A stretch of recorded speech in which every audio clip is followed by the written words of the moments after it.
जो मनुष्य समर्थ होते हुए भी अपने माता पिता की भक्ति नहीं करता है वह सबसे बड़ा पापी होता है। आइए दोस्तों जानते हैं भगवान श्री कृष्ण ने गीता का उपदेश केवल अर्जुन को ही सबसे पहले क्यों सुनाया। आखिर ऐसा क्या कारण है, आइए जानते हैं। दोस्तों अधूरा ज्ञान बीज के समान होता है। जानने के लिए वीडियो को पूरा जरूर देखिएगा। भगवान श्री कृष्ण कहते हैं कि शरीर नाशवान है और इसमें रहने वाला आत्मा शाश्वत है, इसलिए नाशवान शरीर के लिए शोक नहीं करना चाहिए। यह व्यर्थ है क्योंकि वह तो अवश्यम भावी होता है।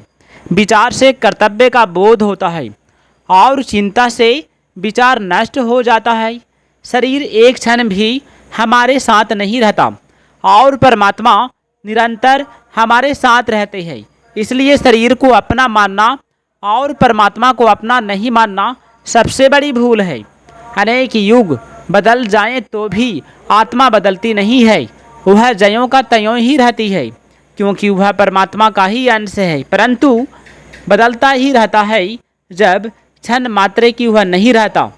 शरीर जन्म से पहले भी नहीं था, मरने के बाद भी नहीं रहेगा तथा वर्तमान में भी प्रतिक्षण मर रहा है। अतः इस शरीर का मोह नहीं करना चाहिए। जो जन्म लेता है उसे अवश्य एक न एक दिन जाना ही पड़ता है। जिसको हम चाहते हैं ऐसी अनुकूल वस्तु, व्यक्ति, घटना, देश, काल आदि के मिलने से सुख हो जाता है और जिसको हम नहीं चाहते ऐसी प्रतिकूल वस्तु, व्यक्ति, परिस्थिति आदि के मिलने से दुख होता है। ज़्यादा सर्दी पड़ने से वृक्ष सूख जाता है और ज़्यादा गर्मी से भी वृक्ष सूख जाता है।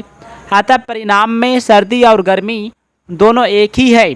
इसी तरह अनुकूलता और प्रतिकूलता भी एक ही है। भगवान इनसे ऊंचा उठने की सलाह देते हैं। जो व्यक्ति धीर होता है वह दुख सुख में एक समान रहता है। भगवान कहते हैं ऐसा व्यक्ति अमरता पाने के योग्य हो जाता है। शास्त्र और संत किसी को बाध्य नहीं करते कि तुम हमारे में श्रद्धा करो।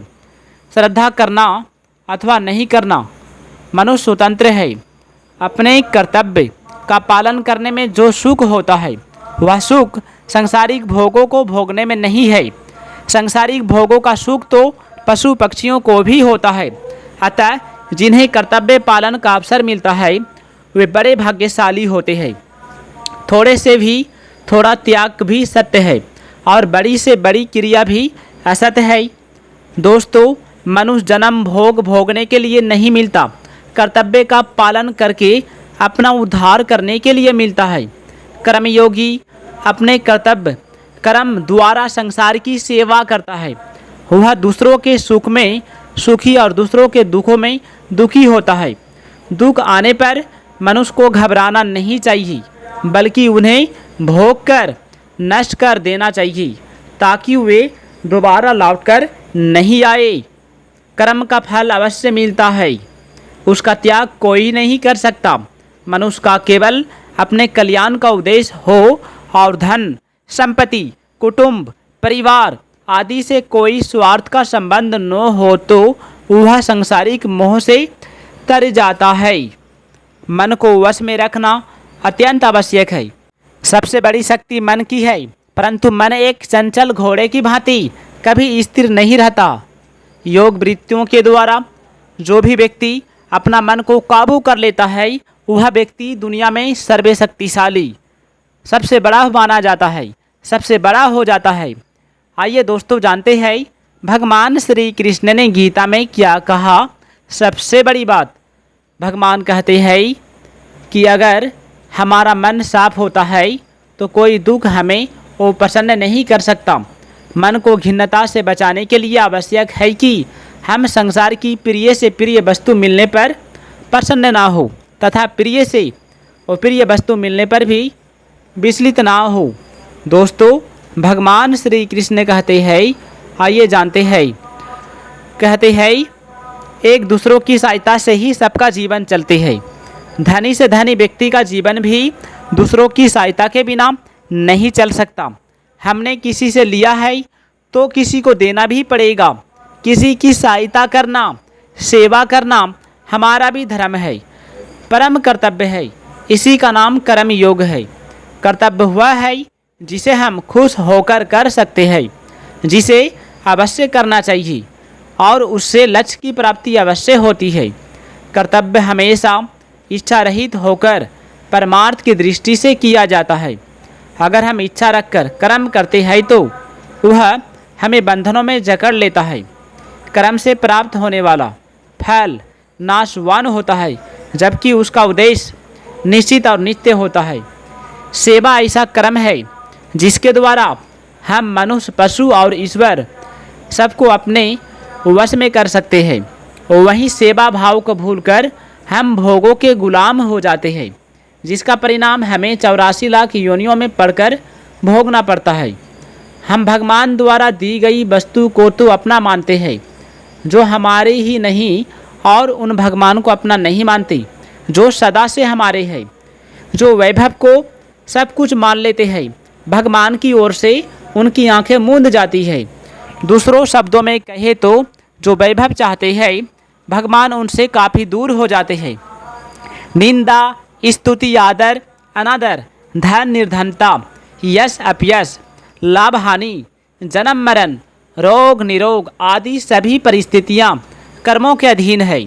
शुभ कर्मों से अनुकूल परिस्थिति और अशुभ कर्मों से प्रतिकूल परिस्थिति का सामना करना पड़ता है।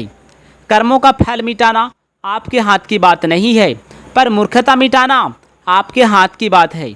मूर्खता हम मिटा सकते हैं, जो हमारे हाथ की बात है। परिस्थिति को हम बदलने की कोशिश करते हैं, जो हमारे हाथ में नहीं है। जो स्थिति हम आज भोगते हैं वे हमारे शुभ अशुभ कर्मों का फल होती है। शुभ कर्मों से अच्छी स्थिति और अशुभ कर्मों से बुरी स्थिति हो जाती है। संत महापुरुष की सबसे बड़ी सेवा है उनके सिद्धांतों के अनुसार अपना जीवन बिताना और बनाना, क्योंकि उन्हें सिद्धांत जितने प्रिय होते हैं उतना अपना शरीर प्रिय नहीं होता। सिद्धांत की रक्षा के लिए वे अपने शरीर तक का सहर्ष त्याग कर देते हैं। इसलिए सच्चा सेवक उनके सिद्धांतों का दृढ़तापूर्वक पालन करता है। ज्ञान हो तो संदेह मिट जाता है और श्रद्धा हो तो भी संदेह मिट जाता है, परंतु ज्ञान और श्रद्धा ये दोनों ही न हो तो संदेह नहीं मिट सकता। भगवान श्री कृष्ण ने गीता का उपदेश सिर्फ अर्जुन को सबसे पहले इसलिए सुनाया क्योंकि उस समय श्री कृष्ण भगवान युद्ध भूमि में अर्जुन के साथ थे और उन लोगों के साथ सभी कोई थे। अर्जुन केवल भगवान श्री कृष्ण को चुना। लेकिन दोस्तों, अर्जुन युद्ध नहीं कर रहे थे कि ये हमारा अपना है, ये मेरा गुरु है, ये मेरे काका है, हम इनसे युद्ध कैसे करेंगे। तो इसलिए भगवान श्री कृष्ण ने उन्हें गीता का उपदेश सुनाया, समझाया।